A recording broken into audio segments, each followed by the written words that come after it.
শ্রীমদ্ভগবদ্গীতা অথ গীতার চতুর্থ অধ্যায় জ্ঞানয়োগনামকম শ্লোক নং ৭ এবং ৮ শ্রীভগবানুবাচ ইয়দা ইয়দা হি ধর্মস্য গ্লানির্ভবতি ভারত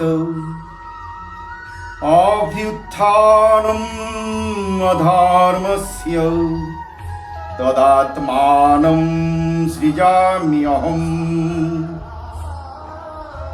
পরিত্রাণায় সাধূনাং বিনাশায় চ দুষ্কৃতং ধর্ম সংস্থাপনার্থায় সম্ভবামি যুগে যুগে।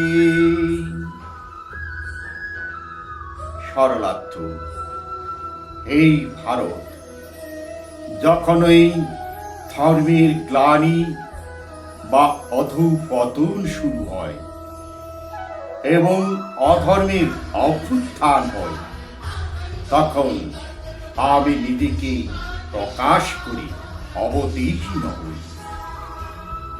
সাধুদের পরিত্রাণ করার জন্য এবং দুষ্কৃতকারীদের বিনাশের জন্য ও ধর্ম সংস্থাপনের জন্য আমি যুগে যুগে অবতীর্ণ হই।